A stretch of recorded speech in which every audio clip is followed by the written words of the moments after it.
like to introduce none other than Katt Williams. What up, Katt? How are you, sir? With so much drama and comedy, it's kind of hard being K-A-double-T, but somehow, some way, I keep coming up with funny ass stuff like every single day. May I kick a little for TMZ and make a few ends as I breeze through? And the party's still jumping and my mama ain't home. I got Tigger in the living room getting it on, and we ain't leaving till 6 in the morning. So what you want to do? All right. We can't do that part. What up, Red Grand Soul through the building too? What up, Red? Ladies and gentlemen, Red Grand. Hey. The hilarious one. So, let's see. Let's back up a couple days. Tuesday morning, I was asleep in Orlando. I was down there doing some stuff with my grandparents, trying to get them right. My phone's like a real man. Did y'all hear that, man out there? The man said he spent the weekend tending to his grandparents. I took Monday, Tuesday, and Wednesday off. And what you did was spent the weekend lying to 3 of your side girls. Grown man status. My phone starts going crazy. Like, yo, first it was 2 emails, 2 DMs, and the text. You thought it was going down, right? Like, my Tinder is... Can you play that little clip right there? This is my favorite part of it, by the way. Play the... There's a video posted, 2 videos. One is about me. Let's listen to the end part. Oh, no. This is funny. I hate watching myself. Go ahead, play it. And if you want to be a bouncing tiger, you just heard from Bouncer. Now I'm getting on my private jet, and I'm going to court. But when I come back, I'm coming right back to the A. Katt Williams out. It was just so far from the actual occurrence that it was bothersome, and I made a mistake, and so I wanted to be as egregious as I was when I came at you. I wanted to be as egregious when I came to deliver my apology for that. Thank you, sir. And not to overstep, but I also owe a humongous apology to Kevin Hart, and so I wanted you to be the person that got that as well. It doesn't matter how accurate you are. Even Steph Curry on occasion misses a shot.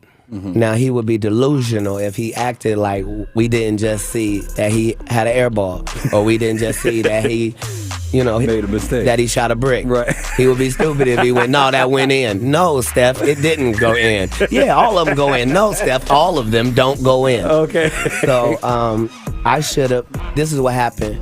Atlanta means so much to me because of the years prior to Pimp Chronicles and the years after Pimp Chronicles, and how consistent Atlanta has been with their love for me, to the point that people often think I'm from Atlanta. Mm-hmm. So when I did the show at Phillips, I kind of lost myself, and I didn't do my stand-up performance. I actually did an hour of talking to Atlanta because I love Atlanta, and I made a lot of mistakes and said a lot of things that just be in Katt Williams' head, but I was not talking to the world. I was talking to the city of Atlanta. Got you. And I should have never mentioned Kevin Hart's name. That is the reigning king of comedy if you ask for popular consensus. So now the fact that he's a black man like me, and the fact that I attacked him with such vitriol at a time when our country is already divided in every way it could be divided, racially, politically, economically, socially, religiously. Like,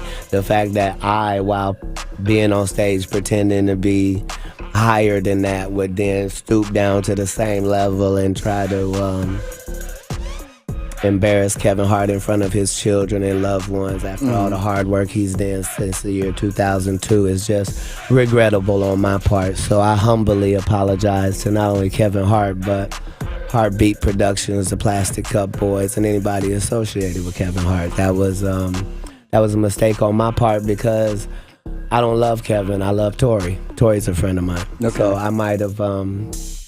It doesn't matter. I don't need an excuse. I'm sorry for having mentioned Kevin's name at all.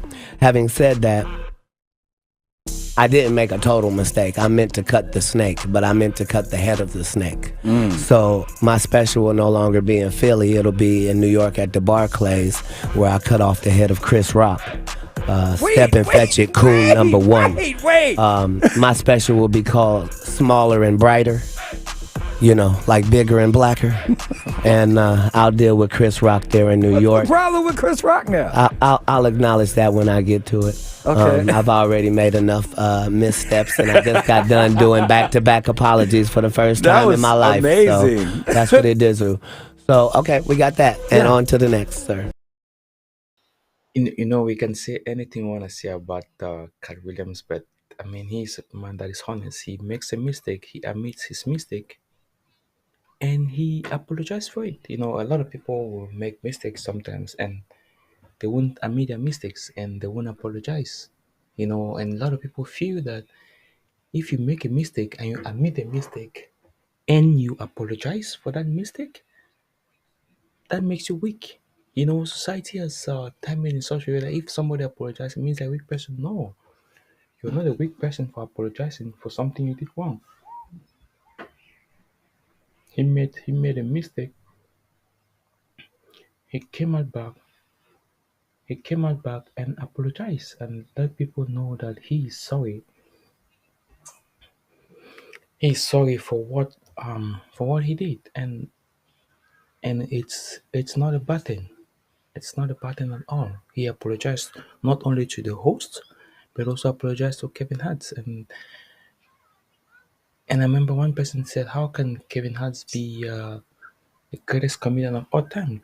People can be the greatest comedian depending on each person. You can find somebody great in your eyes, and I can find that person not great in my own eyes, but it doesn't mean the person is not great. It's the same way where some people might say, Dave Chappelle is not great. Like Dave Chappelle is not a great comedian, but you might find him great. But it doesn't mean that he's not great. So I think we should learn to celebrate people and know that it is not a bad thing if you apologize for your wrongs. It makes you more human, it makes you more approachable, it makes you more likable because at the end of the day, no one is perfect. Thank you. Let's continue watching. We talked a lot about, the current state of comedy, up and down. Where do you see the future of comedy? It's magnificent. Better than it's ever been. Are you kidding? In the hands of Hannibal Buress and Gerard Carmichael and the like. I mean, with Key and Peele out there burning up the waves. I'm so not talking to you right now. Wild 'N Out is bursting a path, are they not? I think we're fine. We're in good hands. I think DC Young Flying will lead us in the appropriate direction. Shout out to another Atlantan. Shout out to you. Yeah. No, comedy is like hip hop. It's forever changing, and even if you ever say that the change is not good, you're just old. The change is always good, for change is always good. Change doesn't know how to be not good. That's the only portion of evolution that is truly real. Red, again, I've known you to be funny all my life. You have. What Me too. What has changed the most about it since you started? I started when I was 19. It was different then. You know what I mean? I was as a young puppy just in it. You know what I'm saying? When I went on TV, I didn't even know what I was doing. So, I had time to experience more things over the 20 years in comedy. And now the comedy is... it's on the internet too. They doing their little things, whatever. But it's hard to break out like brothers like Katt. Excuse my language. You got a dumb button. Thank you. Okay, thank you.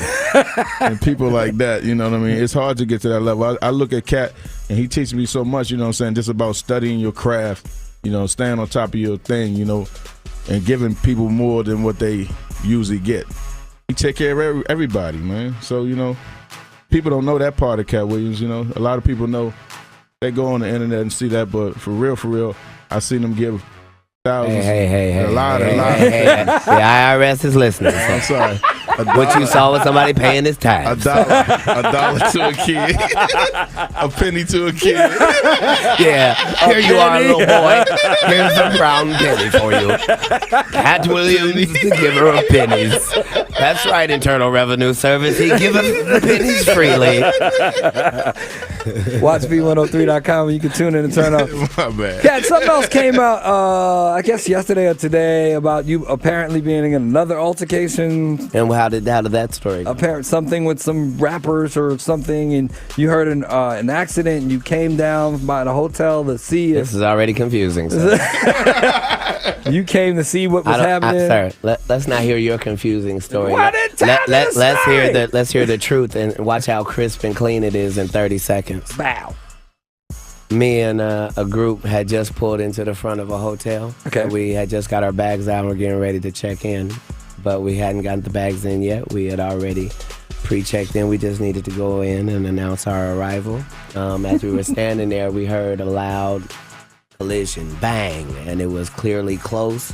It was clearly vehicles, and it was clearly really bad just from the sound of it. Right. So I took off running around the corner and ran to the intersection to the two cars, and it was two gentlemen in the cars. Both of them had the fumes in their face from the airbags, and so I got the Caucasian gentleman out by his waist, got him over to the corner, got him over there, made sure that his eyes were working, and laid him against the wall. Went back and got the Asian gentleman, got him over to the corner, bam. Okay, now we're trying to, then I get all of the outside bumper stuff that's, in the street, because it's LA, so I grabbed that stuff over to the corner. Now after that, I put both cars in neutral, because we got to try to get these cars out the intersection. These guys are both stunned and just were in an automobile accident. Right.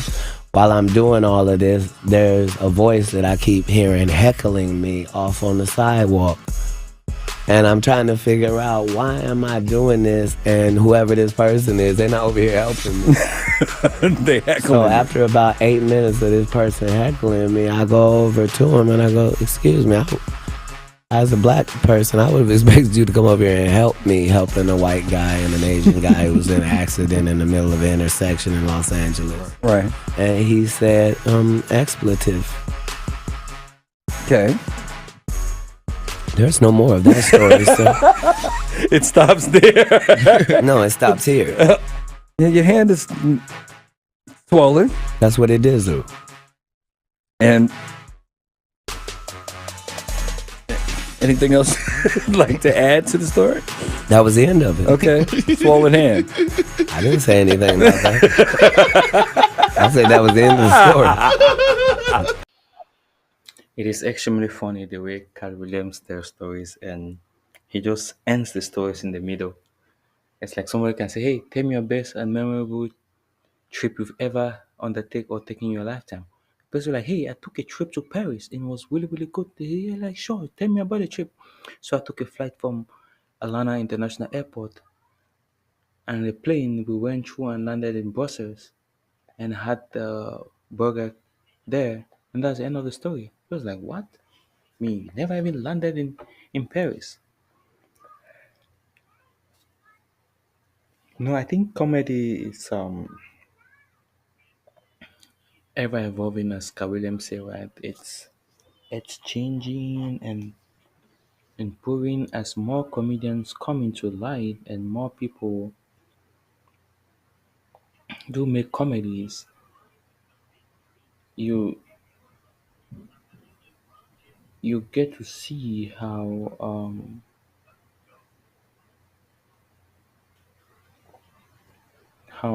things are evolving or improving. Comedy is always changing. It's never the same. It's never stagnant. It's always improving. And one thing that is nice is you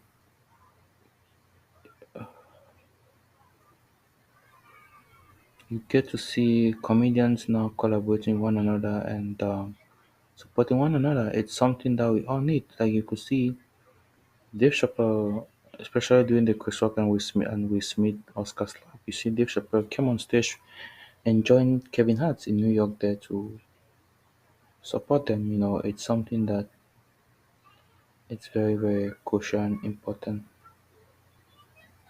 for all us to do, all of us.